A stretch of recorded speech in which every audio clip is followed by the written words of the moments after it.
México va bastante bien, comparadamente, sobre todo con los países de Latinoamérica y con Brasil, que tanto lo comparaban antes, y que el despegue de México comparado con Brasil ha sido muy importante. Pero y podrá ir México muy bien, nomás que hay ciertos puntos claves como los que han mencionado ahorita, que si se quitan esos alfileres, pues esto no va a ir tan bien, ¿no? Y el tema, bueno, de los más sensibles es, por ejemplo, el tema de la libertad de expresión. Si no se respeta la libertad de expresión, se abre camino a muchísimas más problemas. Y si el balance entre el gasto y el ingreso del gobierno no se cuida como se ha venido tratando de cuidar, pues también no vamos a salir bien y vamos a generar problemas macroeconómicos. El tema de la apertura de México, que no lo hizo Brasil, no lo hizo Argentina, no lo hicieron muchos países y les está costando muchísimo trabajo poderlo hacer. A México le costó muchísimo, pero ya tenemos una planta industrial, estamos abiertos, tenemos los tratados y esa es una fortaleza increíble, que es difícil de valorar, la fortaleza que representa eso. Pero si empezamos a tomar medidas proteccionistas que son muy populares, etcétera, pues nos vamos a volver a meter en problemas. Y lo mismo del tema de las instituciones, del respeto al Banco de México y a la división de poderes, y en fin, el tema de corrupción, que es un tema muy importante, como lo mencionaron, que ya hay ahorita una nueva ley, que son 7 leyes, lo del Sistema Nacional Anticorrupción, que tiene que avanzar para que dé resultados y sin duda es en el camino correcto y en el lado adecuado de donde se está generando. Tiene todos los problemas todavía, pero pues es el trabajo de la ciudadanía que está participando y de todos los demás partidos. Yo creo que si se cuidan estos puntos, México va a seguir bien y va a haber muchas oportunidades para mucha gente. Agustín, dentro de este contexto, tú que eres uno de los líderes empresariales, sobre todo una empresa como Coppel, que tiene una posición no solamente en un lugar, sino, aunque sea nacional, tienes una posición muy especial en el noreste. Y en estas condiciones, tú has señalado varios puntos que resumen los criterios. Vamos a empezar al revés. ¿Tú qué harías? Vamos a empezar de allá para acá. ¿Tú qué harías ahorita? ¿Cuáles serían tus recomendaciones? ¿Qué haría tu empresa? No estoy hablando en términos políticos generales. ¿Cómo tu institución puede ayudar a este proceso de cambio y solucionar no todos los problemas, sino contribuir a la solución de estos problemas? ¿Cómo lo verías?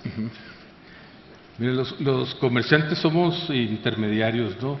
Del fabricante con el último consumidor, y es complejo cuando son muchos consumidores, y es el tema detallista del comercio al detalle, como se le dice, de los retailers, ¿no? Y requiere mucho esfuerzo y controlar eso. Entonces nosotros tenemos un camino en temas de innovación y de incorporación de tecnología para ser más eficientes y para poder servir más a nuestros clientes, que es un camino muy grande. Lo tienen todas las demás empresas también, porque ahorita prácticamente todas las empresas terminan siendo tecnológicas. Si eres de un rancho o estás en un sistema de transporte, todo influye la tecnología y hay que saberla aprovechar de manera inteligente y saber servir a tu mercado. Yo creo que el reto y la aportación nuestra está cómo nos podemos apalancar con los cambios tecnológicos para poder hacer mejor nuestro trabajo como comerciantes. Gracias. En el caso de una institución como es realmente American Express, ¿y qué contribución o qué sugerirías tú? No te queremos meter en la política, no es tu área, así que no estamos en eso, sino tú como empresario global, ¿cómo lo verías desde el punto de vista de algunas acciones para corregir este tipo de planteamientos que ustedes han hecho? Bueno, yo creo que el primero es trabajar sobre nuestra gente, ¿no? Nosotros somos empleados en American Express hoy, 6.000 empleados, y creo que tenemos una responsabilidad de varios puntos de vista, desde el punto de vista ético, desde el punto de vista de transparencia, desde el punto de vista de valores, desde el punto de vista de servicio. Eso ha generado que México hoy es el hub de atención para habla hispana de casi toda la región. Hablo de Argentina, Colombia, Perú, y la población de habla hispana de Estados Unidos. Todos esos clientes se atienden hoy desde el centro de México. Eso pudo demostrar que México tiene calidad y talento a nivel internacional. Y yo creo que ese es un valor importante y esa gente tiene esa convicción. Yo creo que American Express ha estado 165 años en México, operando en México, parte de la historia de México, somos una de las pocas compañías con semejante historia en México, y siempre apostamos a México. Y creo que ahora el futuro es, desde el punto de vista del negocio, cosa que podemos hacer es, necesitamos incentivar la inclusión financiera de la clase media, necesitamos la inclusión financiera de toda la pequeña y mediana empresa, dar acceso al crédito, dar acceso al servicio, facilitarle la operación, y ese es el compromiso próximo nuestro de los próximos 5 años. Gracias, muchas gracias, José María. Ahora, a ti te voy a preguntar, no en calidad de empresario, que eres un empresario, quiero preguntarte como actual presidente de la Confederación de Cámaras Industriales, ¿qué y cómo plantearías este tipo de alternativas y de solución a los problemas que hemos comentado en esta mesa? Bien, pues mira, lo primero que yo te diría es un poco en coincidencia con lo que platicaba Agustín. Estamos enfrentando la cuarta revolución industrial. Es muy importante resaltar este tema porque la tecnificación, la era digital, pone sobre la mesa una nueva discusión que es importante para nuestro país. Más aún cuando tenemos un número tan grande de jóvenes, una población económicamente activa, que representa una gran oportunidad para México, pero que también es una gran responsabilidad para todos nosotros.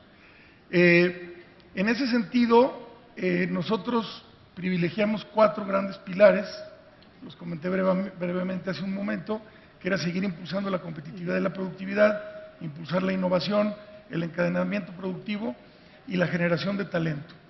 Y todo esto es muy importante. La base para poder lograr cualquier actividad económica es la seguridad jurídica en nuestro país.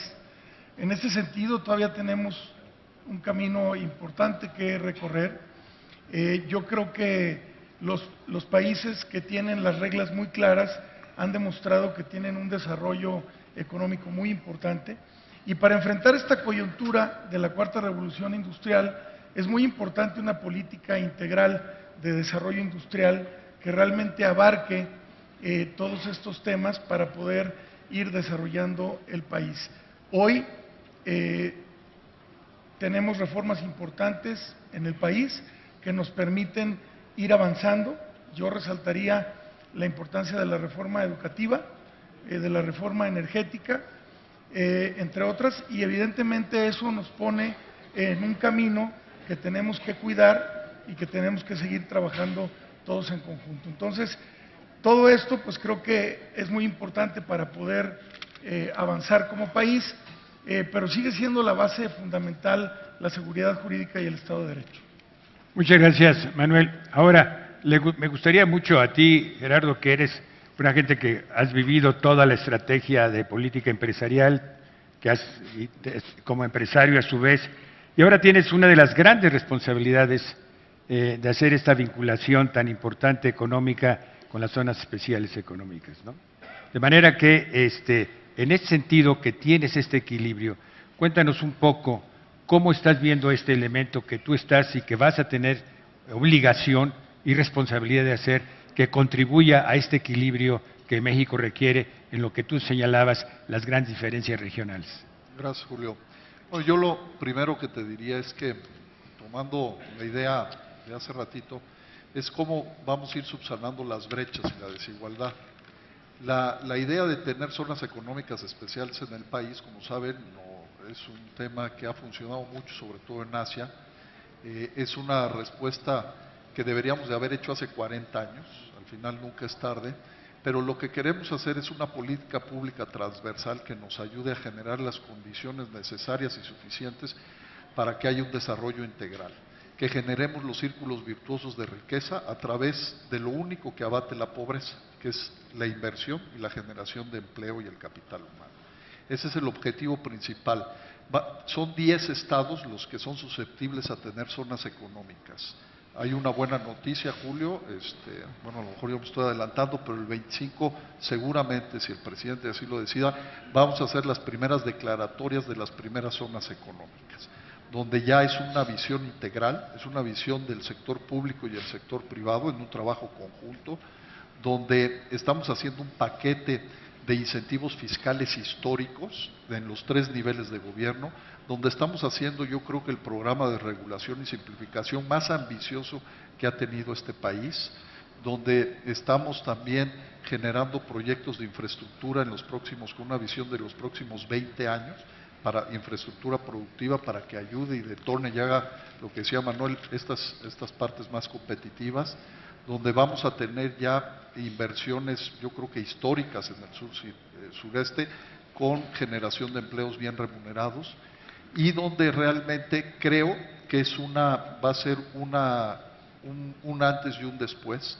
Las zonas económicas, estoy convencido que va a ser una acción de política pública contundente del Estado mexicano a darle soluciones a la falta de empleo, a la falta de oportunidades y de vida digna. Entonces, es un componente adicional a lo que se platicó de las reformas, a tratar de generar un crecimiento, un país más igual y que eso impulsa el crecimiento, al fortalecimiento del mercado interno, que eso es fundamental. Tenemos 35, 40 millones de mexicanos que no están dentro, no nada más de la economía informal, sino que no contribuyen a la parte interna, y esto obviamente no genera los niveles de crecimiento. Entonces, tenemos un muy buen producto, se va a lanzar a partir del 25 con toda esta visión integral, y yo estoy convencido que las zonas económicas, como ha sucedido en otras partes, porque la estamos haciendo de manera muy integral y asegurando sobre todo la viabilidad de largo plazo, tanto jurídica como constitucional, como de parte de certidumbre jurídica, con concesiones hasta 80 años de las zonas económicas. Con eso vamos a asegurar que este programa quede para las próximas generaciones y sea, como les decía, un factor fundamental para mejorar las condiciones de vida de la población. Muchas gracias, Gerardo. En el transcurso del día, y todos los que hemos estado aquí, hemos encontrado una percepción con respecto al país, con respecto a las posibilidades de cierto equilibrio.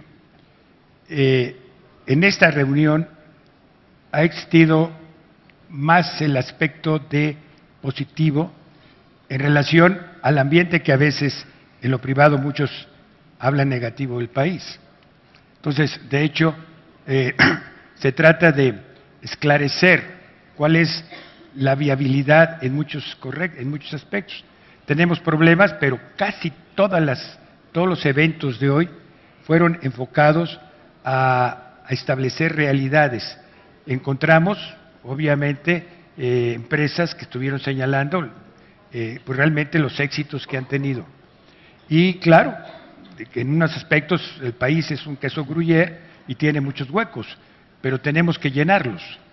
En ese sentido, la pregunta que yo quisiera que ustedes nos compartieran sus ideas es si en este momento el país, y es una pregunta muy específica, y aquí el que quiera la contesta, y si no, les pido a los 4, es ¿cómo ven la negociación del Tratado de Libre Comercio? Hoy estuvo Ildefonso en la mañana y señaló algunas cosas entre líneas, y lo señaló que creo que es importante.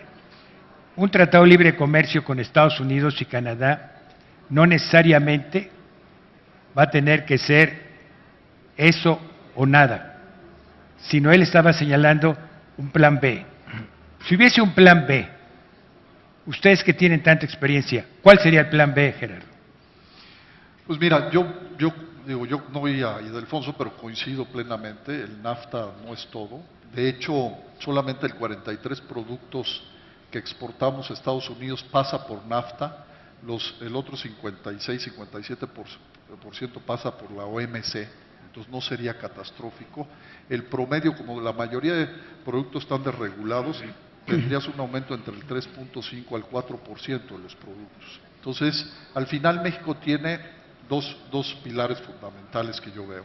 Los 12 tratados de libre comercio con los 46 países, más los 6 acuerdos comerciales bilaterales, que son, yo creo que nos da muchísima fortaleza, independientemente de las reglas del OMC como país favorecido, que eso nos va a blindar mucho con NAFTA o sin NAFTA, y tenemos las reformas estructurales. Las reformas estructurales hay algunas que se ven, la parte de la reforma energética, tenemos más de 80,000 millones de dólares ya comprometidos con Ronda 1 y Ronda 2, la misma reforma laboral que hoy ha hecho que tener la generación de empleos históricos, y yo creo que las reformas van a ser fundamentales para que México siga creciendo. Entonces, al final yo creo que México tiene muchísimos elementos, como les decía, como son nuestros red de tratados, nuestras reformas estructurales, las mismas zonas económicas, y lo que nos falta son dos cosas. Fortalecer, yo creo que nuestro mercado interno de manera muy importante, hacer una inclusión y subir a 50 millones de mexicanos que viven a un nivel de pobreza, y la otra es la parte del Estado de Derecho, el fortalecimiento institucional del Estado mexicano. Yo creo que con eso, México, con NAFTA o sin NAFTA, vamos a seguir siendo un país muy grande. Tu respuesta es global, y transversal y vertical. Agustín, ¿a ti qué te afecta el que no exista NAFTA? Todo lo que sea reglas parejas, es que no tenga alguno de los jugadores una ventaja, pues a como esté el tema, vamos a competir en igual manera. Y tampoco es la catástrofe si no se firma, porque está la Organización Mundial del Comercio, etcétera, y que no va a haber tanto. Si las empresas que están haciendo negocio, como era el plan de hacer una región muy competitiva con México y Canadá, para competir contra China, competir contra los demás países, pues todos esos que tienen inversiones y todo van a seguir haciéndolas y van a seguir fabricando carros y todo con o sin. Pero la verdad es que nunca había sido un tema que se iba a desaparecer el NAFTA, es un tema de una persona. Y ese tema, pues a México le tocó ser el Maduro de la relación, ¿no? El otro es una persona inmadura que dice cosas y no tiene ningún eco, y por supuesto no tiene eco con Canadá, y ni con ninguno de los empresarios, ni con los que están sentados en la mesa. Es absurdo todo el tema que tiene, es un tema normal de que se tiene que negociar, y fue bueno para Estados Unidos, ha sido bueno el tratado. Probablemente con esa queja de Trump ya quedó claro que también fue muy bueno para México, y es la verdad que ha sido muy bueno, y ha habido gente que tiene 2 décadas criticando eso o más, ¿no? Y pues ya, ¿dónde queda esa crítica si ya se vio la ventaja? Ahorita eso ganamos. Yo creo que aquí, en tu planteamiento y lo que decía Gerardo, la realidad es que es un accidente que parecería ser el hecho de que un gobierno como el Estados Unidos hiciera este proceso de cambio, pero viene acompañado con un proceso de globalización que está creando un elemento negativo. Y yo creo que, antes de terminar, me gustaría hacer un comentario de que estamos en un proceso de tiempos líquidos, que estamos en un proceso de reinventarnos, que estamos en un momento importantísimo en el cual la posverdad, que es la mentira media, o sea, la verdad que es mentira, que obliga a actuar con emoción, está generando un ambiente de confusión, o sea, vivimos un ambiente de confusión. Y esto nos debe de crear la posibilidad de reinventar el país. Esta es una oportunidad importante, pero no estoy hablando de la parte comercial, estoy hablando de todos los elementos que ustedes han señalado, o sea, hacer una acción identificada, horizontal y vertical, toda conectada, una holística, y yo creo que si lográramos conectar todo eso podríamos funcionar. Hay un elemento que quiero terminar, porque ya está aquí el señor secretario, nosotros tenemos una relación con los Estados Unidos siempre complicada, siempre lo hemos tenido complicada, de manera que en ese sentido la relación con los Estados Unidos no es comercial, es de Estado, y tenemos que ver todo el proceso, porque ellos están negociando como un país de Estado, o sea, no están diciendo el comercio, están poniendo la migración, están poniendo la inseguridad, están poniendo el muro, están poniendo el tráfico de drogas, están poniendo todo en la mesa. Y nosotros estamos poniendo una cosa en la mesa y nos estamos defendiendo en otras cosas. Entonces, tiene que haber un cambio en la sociedad, tiene que haber un cambio en las estructuras políticas y tiene que haber un cambio desde el punto de vista de cuál es el objetivo que en el futuro vamos a tener. Reinventando México me gusta como concepto, desafortunadamente tenemos que terminarlo y yo pediría un minuto, un cierre tuyo y otro minuto, un cierre tuyo. Bien, pues adicional a esto yo diría, estamos prácticamente terminando esta reunión hablando del Tratado de Libre Comercio de América del Norte. Yo creo que hemos demostrado como país que hay un gran equipo negociador. Y yo lo que quisiera resaltar es que tenemos en nuestro país problemas en lo económico, en lo político y lo social que tenemos que resolver. Pero el problema más importante es la falta de credibilidad. Si nosotros perdemos la credibilidad, entonces verdaderamente va a ser muy complicado avanzar. Y yo el mensaje que les diría es que estamos en momento en creer, empezando por creer en nosotros mismos, en nuestras familias, en las instituciones, por creer en México. Gracias.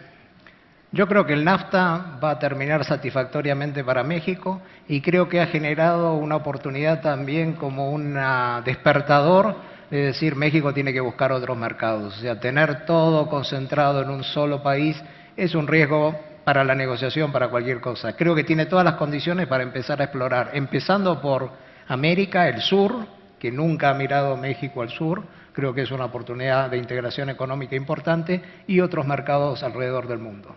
Como ustedes se dan cuenta, el tiempo se acortó mucho, la inteligencia nos hubieran podido dar muchas más luces. Quiero agradecerles a todos ustedes su presencia y darles el agradecimiento de Forbes con un gran aplauso. Gracias.